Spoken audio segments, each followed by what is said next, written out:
여러분 아마 제목에 먹으로 많이 끌려서 들어오셨을 거예요. 전부 다 환영하고요. 만약 하고 싶으셨던 욕 있으시면 그대로 하시면 되겠습니다. 왜냐하면 반전 없으니까요. 오늘 제가 하고 싶은 얘기는 중국은 이미 미국을 경제적으로 넘어섰다는 말씀을 드리려고 합니다. 뭐 일단 여러분들이 하고 싶은 얘기는 지금 영상을 찍고 있는 와중에도 잘 알겠어요. 아니 그게 무슨 소리냐, 개소리 하지 말고 닥쳐라. 어차피 영상 속에 저는 닥치라고 하든 말든 계속 떠들 거기 때문에 먼저 GDP 랭킹을 볼게요. 2018년 기준 중국의 GDP는 약 13조 달러, 그리고 미국은 20조 달러로 기록됐습니다. 그리고 1년이 지난 2019년에는 중국이 14조, 그리고 미국은 21조 정도 될 거예요. 뭐 이 정도 수준이면 아직 중국이 미국을 따라오려면 멀었구나 싶기도 하죠. 그러니까 이걸 단순히 뭐 너 한 칸, 나 한 칸, 1조씩 오르는데 14칸짜리가 21칸을 어떻게 따라잡냐, 뭐 이렇게 생각하실 거예요. 그러나 경제는 그렇게 한 칸씩 움직이는 턴제 게임이 아닙니다. 뭐 일단 GDP라는 걸 얘기를 해볼게요. 이 GDP라는 건 국내 총생산, 그러니까 1년 동안 생산한 모든 상품의 가격의 합입니다.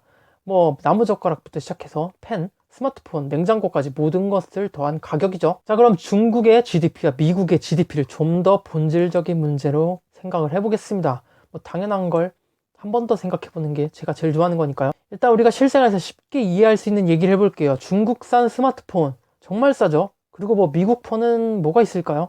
아이폰 있네요.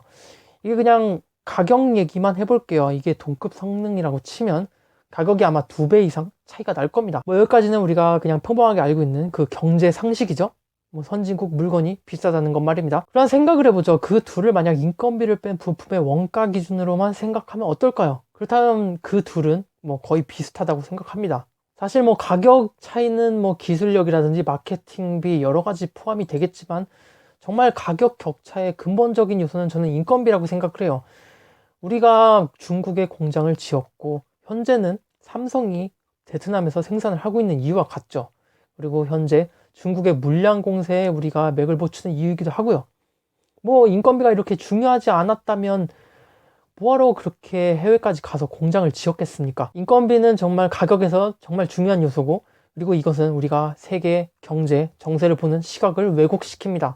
다시 한번 이걸 미국과 중국에 대입을 시켜본다면 중국은 뭐 인건비를 포함한 그런 서비스 같은 우리가 차마 돈으로 산출하기 어려운 그런 가치들이 매우 과소평가되어 있고, 그래서 만약 이 인건비라든지 뭐 서비스 이런 걸 적당하게 산출해낼 수 있다면 얼마든지 GDP는 대폭 상승할 수가 있습니다. 그러니까 인건비를 뭐 대중이 납득한 수준으로 합리적으로 지불한다면 말이죠.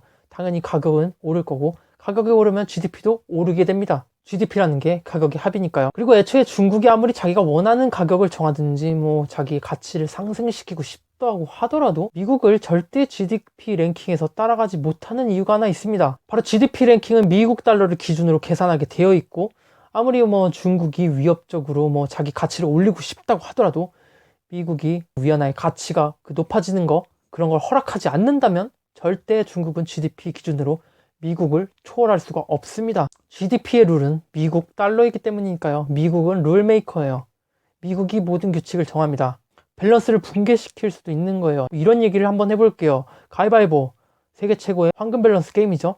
미국이랑 중국이 가위바위보 게임을 했습니다. 미국이 가위를 냈고 중국이 주먹을 냈어요. 그러면 중국이 이긴 거죠. 근데 미국은 자기가 룰메이커이기 때문에 이제부터 룰을 바꿉니다. 이제부터 가위는 주먹을 이긴다고요. 이렇게 되면 절대 중국은 미국을 이길 수가 없어요. 그 GDP 지표 한에서는요. 바로 이게 미국의 룰대로 흘러가는 GDP 지표이고요. 그리고 제가 신뢰할 수 없는 이유이기도 합니다. 근데 사실 중국도 위안화 같이 올라가는 거 별로 반기지도 않고 있고요. 지금 상황은 어차피 아무리 용을 써도 중국의 가치가 올라가지는 않을 것 같다. 미국이 계속 견제를 하니까 위안화는 계속 가치를 낮은 상태를 유지할 것이다.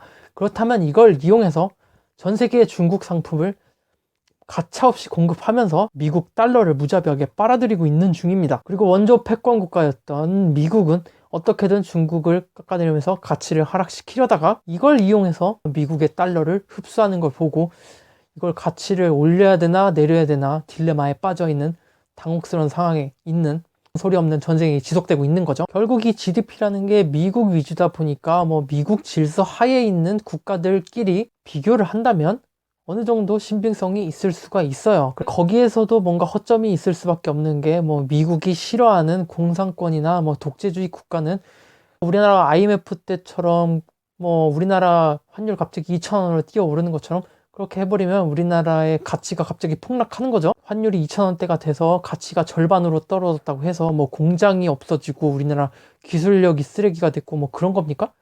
우리나라 전혀 변한 게 없어요. 그냥 미국이 우리나라 가치를 반으로 떨어뜨리기로 만든, 노무현 전 대통령이 했던 말이 있죠. 미국이 지도한 질서. 이거 맞는 말입니다. 우리나라처럼 미국이 인정해주는 국가는 돈의 가치가 높아서 높은 대가를 받고, 미국이 인정하지 않는 중국 같은 국가는, 그리고 러시아도 있죠, 제값을 제대로 인정받지 못하고 있습니다. 근데 이런 지표로 세계 랭킹을 매기는 게 과연 무슨 의미가 있을까요? 현재 권위주의 국가의 뭐 경제 특성 중 여러 가지가 있는데요. 뭐 고의적인 환율 낮추기, 물가 조정 뭐 이런 게 있습니다. 우리나라도 그때 독재 시절 물가 조정하던 버릇이 남아서 아직도 라면이나 소주 이런 거 생필품은 통제를 하고 있고요.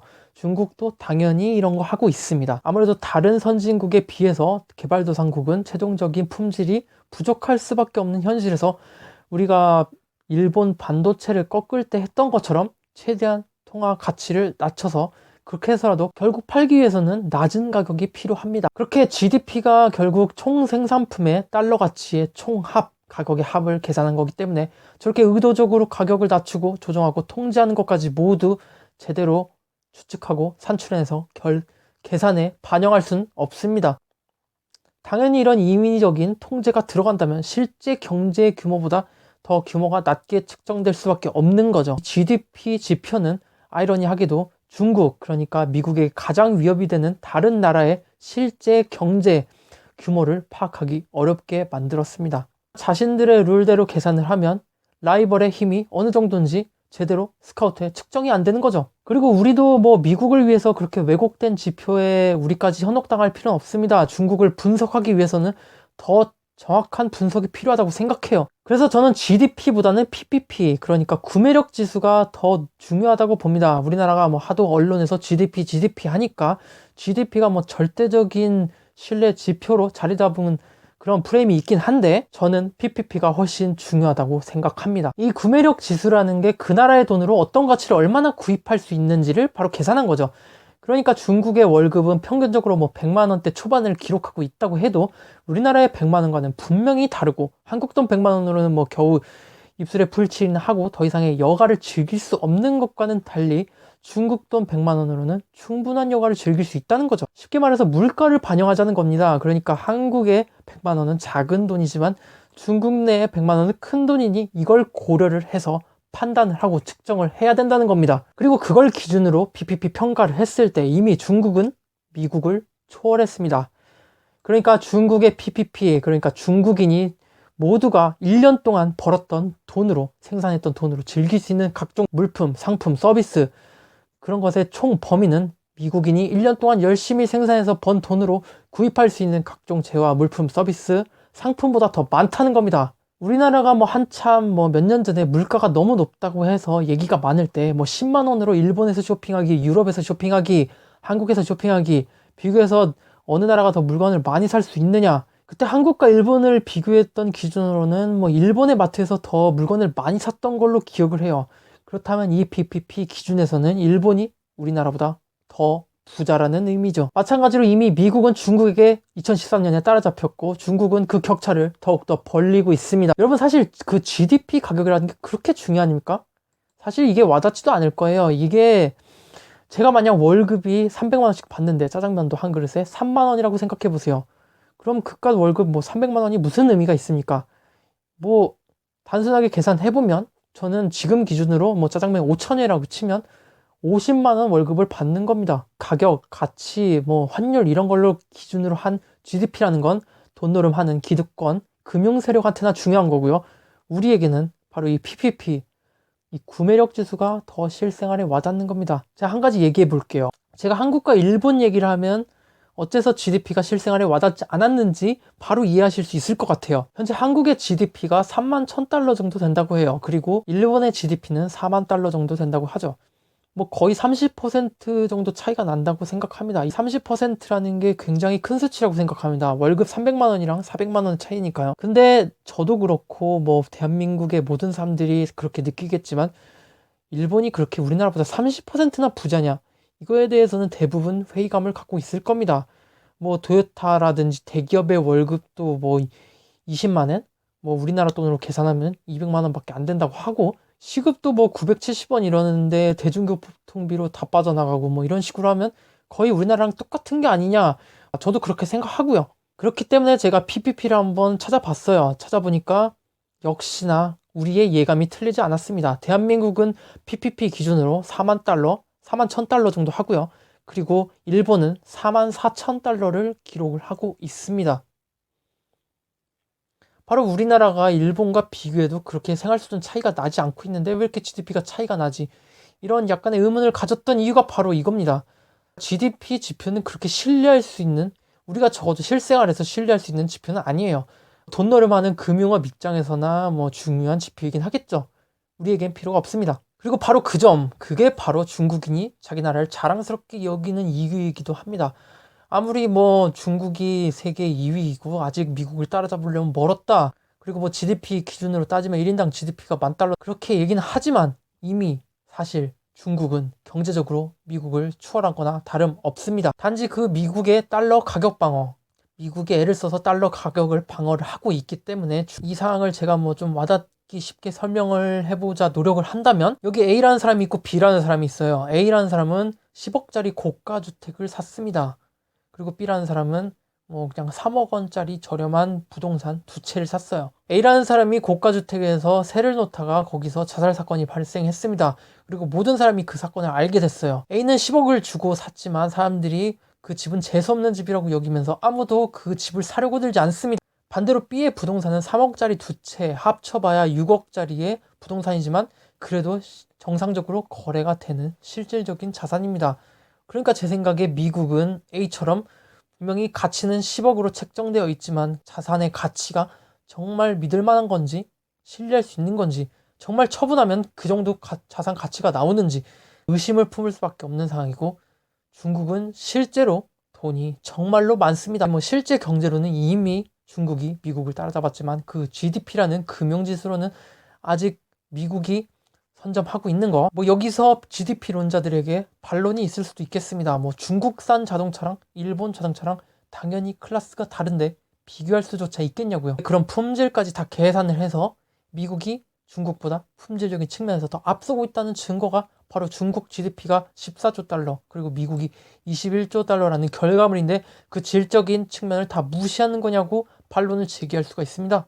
맞네요. 뭐 중국산보다는 미국산이 나올 수 있다는 거 그거 통념상 팩트입니다. 그렇다면 제가 역으로 하나 질문하고 싶습니다. 우리가 뭐 중국산은 품질도 낮고 불신을 하고 있다.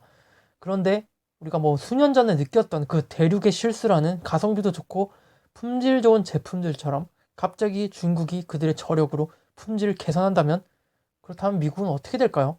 그렇다면 이미 실물 경제라든지 PPP 지수로 따라잡혔던 미국은 뭐 돈노름하는 사람들의 바이블이나 다름없는 그 GDP 지표로도 따라잡히게 될 겁니다. 한 가지 우리가 잊고 있는 사실이 있어요. 미국은 사실 이제 최대한으로 품질을 개선해서 사실상 한계에 다다른 상황이고 중국은 뭐 중국산 품질 낮다. 이렇다는 건 거꾸로 말하면 아직도 품질 개선을 한참 동안 더 하면서 중국산의 가치를 아직도 폭발적으로 고평가시킬 수 있는 그런 상황이라는 겁니다. 그러니까 미네랄 고갈된 미국과 아직도 미네랄 1000남게 남은 중국이라는 겁니다. 뭐 GDP까지 따라잡히면 그래도 중국 싫어하시는 분은 이렇게 말씀하시겠죠. 중국의 인구가 워낙 많아서 아무리 GDP랑 PPP를 다 초월했다고 해도 개인적인 삶, 개개인의 삶이나 미국보다 부족할 수 있다. 이건 마치 우리나라보다 북유럽이 뭐 전체 GDP는 낮지만 그래도 삶의 질 차이는 북유럽 쪽이 훨씬 좋은 것처럼요. 뭐 그것도 맞는 말입니다. 저도 인정하겠습니다. 그러나 저는 중국인과 미국인의 뭐 삶의 가치 뭐 이런 걸 비교하는 게 아니라 중국과 미국 그 국가와 국가의 차이를 비교하는 겁니다. 국가 대 국가로 비교를 하는 거고 뭐 달러 패권 이런 식으로 비교하는데 뭐 개개인의 삶의 질 이런 거를 끌고 와서 하는 거는 뭐 논점 흐리기고 제 고려 대상도 아닙니다. 그리고 미국의 의료보험 같은 거 보면 중국보다 낫다고 생각하지도 않아요. 정말 그 말대로 뭐 중국인이 미국인처럼 모두가 2층 집에 마당 딸린 집을 모두가 가질 수는 없어요. 그건 미국인들도 마당 딸린 집을 모두가 가질 수 없는 것과, 그리고 한국인 5천만이 모두가 한강보 있는 집에 살 수 없다는 것, 그것도 마찬가지입니다. 우리나라도 모두 강남에서 살 수는 없는 거잖아요. 14억 인구가 모두 다 베이시안 광신에서 살 수는 없습니다. 뭐 여기까지 물고 늘어지겠다면 이거는 신사적인 싸움을 포기하고 머리끄댕이 잡겠다는, 제가 말씀드리고 싶은 점은 중국인의 대다수가 중국을 자랑스럽게 여기며 그래도 만족하며 행복하게 살고 있습니다. 그러면 된 거죠. 저는 저게 부럽습니다. 뭐 행복에 굳이 2층 집이 필요합니까? 우리는 뭐 국가가 더 이상 국민을 의미하지는 않아요. 그래서 뭐 삼성이 아무리 돈을 잘 벌어와서 GDP 수치를 높여봐야 그래서 나한테 어쩌라고, 나한테 돈 나, 이런 냉소적인 반응을 보입니다.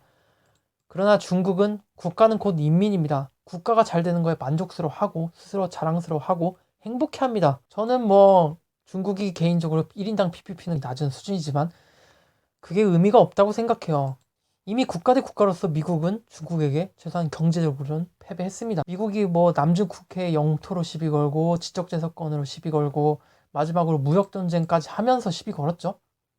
결국 다 실패했습니다. 미국이 아직 따라잡히지 않는 분야는 금융, 뭐 그냥 전쟁 끝나고 70년 동안 잘 만들어온 그 외교 영향력, 문화력, 요 정도는 정말 중국이 쉽게 넘기 힘든 큰 산이라고 봅니다. 문화는 조금, 이거는 돈이 아니라 시간이 필요한 부분이기 때문에. 근데 뭐 나머지 군사 기술이라든지 첨단 기술 이런 거는 의외로 빨리 따라잡혀요. 기술 격차라는 게 의외로 돈빨로 해결이 되는 거거든요. 그리고 군사 기술, 그리고 뭐 각종 뭐 최신 첨단 기술력, 뭐 이런 것도 다 중국한테 코앞까지 따라잡혔다고 보고요. 어쨌든 뭐 전 세계적으로 이게 모두 다 중국으로 넘어올 겁니다. 이게 뭐 결국 패권 전쟁 얘기로 가는데 이거는 지금 말고 언젠가 하겠습니다. 너무 길어질 것 같아요. 아무튼 중국은 미국을 넘어섰습니다. 정리합니다. 우리가 아직도 미국이 세계에서 가장 돈이 많고 세계 최강 국가라고 인식하는 것과 달리 중국은 거의 미국에게 경제적으로는 최소한 대등 혹은 이미 추월하고 격차를 벌리고 있습니다. 이 GDP라는 지표는 미국만을 위한 지표고 중국을 정확히 파악하고 묘사하기는 너무 부족합니다. 러시아를 보세요. 2014년도에 2조 달러였던 GDP가 2015년도에는 금융위기가 터지고 뭐 미국의 경제 제재가 들어가면서 1조 3천억 달러로 급감했습니다. 그러니까 뭐 거의 국가 재산이 40~50% 가까이 날아간 거나 다름없죠. 뭐 상식적으로 생각하면은 그냥 전 공장이 파괴됐거나 뭐 망한 거나 다름이 없고 최소한 혁명이 일어나야 정상이죠. 러시아 PPP 지수를 보면 2014년도에 3조 8천억, 그리고 2015년도에 3조 8천억 똑같습니다.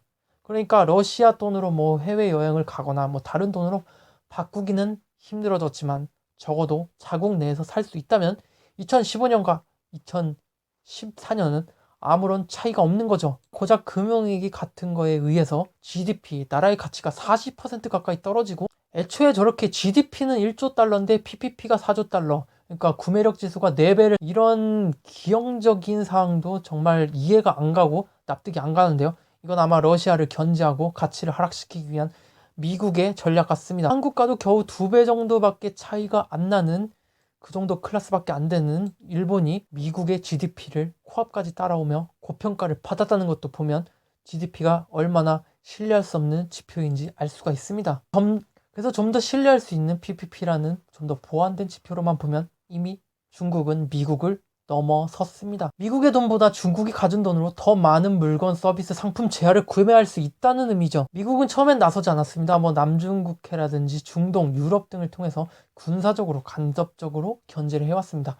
그러나 중국이 쉽게 쓰러지지 않고 자기들이 겪어왔던 러시아와 일본과는 다르게 강한 상대라는 것을 깨닫자 스스로 칼을 빼어들었습니다. 바로 2018년의 무역전쟁이죠. 뭐 이런 무역전쟁으로 일본 다 무너졌습니다. 근데 중국이 안 쓰러져요. 중국 힘들다 언론에서 아무리 떠들어봤자 전혀 문제가 없어요. 오히려 GDP는 1조 달러 이상 상승했습니다. 당시에 파산한 중국 기업은 물론 있었겠죠. 피해가 아예 없진 않았을 겁니다. 그러나 미국의 목적, 중국을 경제적으로 완전히 무너뜨리려는 그 목적 자체는 완전히 실패했습니다. 코끼리에게 총알 한 방으로 쓰러뜨리려고 했던 미국의 안일함이 드러났죠. 미국이 베트남 전쟁에서 뭐 수없이 전투에서 연전연승했지만 그래도 실패한 전쟁, 패배한 전쟁이라고 불리는 이유는 미국이 공산주의를 저지하려는 목적, 그 목적 달성을 실패했기 때문입니다. 마찬가지로 2018년에 있었던 무역 전쟁도 미국이 중국을 경제적으로 압박하고 굴복시키려는 그런 목적이 있었습니다. 그러나 그 목적 달성은 보기 좋게 실패했고요. 사실 미국이 참전했던 전쟁 중에 뭐 승전했던 전쟁은 2차 세계대전 이후론 하나도 없지 않을까라고 생각될 정도로 정말 최근 70년에 무자비한 패배만 맛보고 있습니다. 미국이 뭐 군사 기술은 좋은 것 같은데 전쟁은 진짜 못하는 것 같아요. 뭐 천조국의 군사 기술 어쩌고저쩌고 하면서 뭐 미국은 외계인도 막을 수 있다 이렇게 이미지 메이킹은 하고 있지만 현실적으로는 베트남 하나도 굴복시키지 못하는 그런 상황입니다. 전쟁이라는 게 결국 무기 하나로만 이루어지는 게 아니죠. 얼마나 국민들을 잘 구슬리고 이 전쟁의 명분을 정당화시키는지 그런 것도 굉장히 중요합니다. 백성의 민심을 잡지 못하면 아무리 좋은 기술과 좋은 무기가 있어도 패배할 수밖에 없다는 걸 미국의 짧은 역사로서는 이해할 수 없었겠지만 중국은 본능적으로 직감적으로 알고 있습니다. 미국과 중국의 클래스 차이인 거죠. 결국 뭐 선빵 필승 뭐 이런 것도 같은 체급끼리나 통하는 말이었어요. 근데 중국은 그런 체급의 상대가 아니었습니다. 중국은 미국보다 체급이 다릅니다. 미국이 쓰러뜨려온 라이벌이 매우 많습니다. 러시아나 일본, 뭐 독일도 그렇고 초강대국이나 뭐 패권국 같이 세계적으로 떠본 적이 없습니다. 역사 속에서 그렇게 큰 빛을 발하지 못하다가 그냥 순간 리즈 시절로 잠깐 떴던 그런 중국 같은 대국이 없었어요. 결국 미국은 이 무역전쟁까지 실패함으로 중국이 절대 만만하지 않은 상대라는 걸 깨달았을 거라고 봅니다.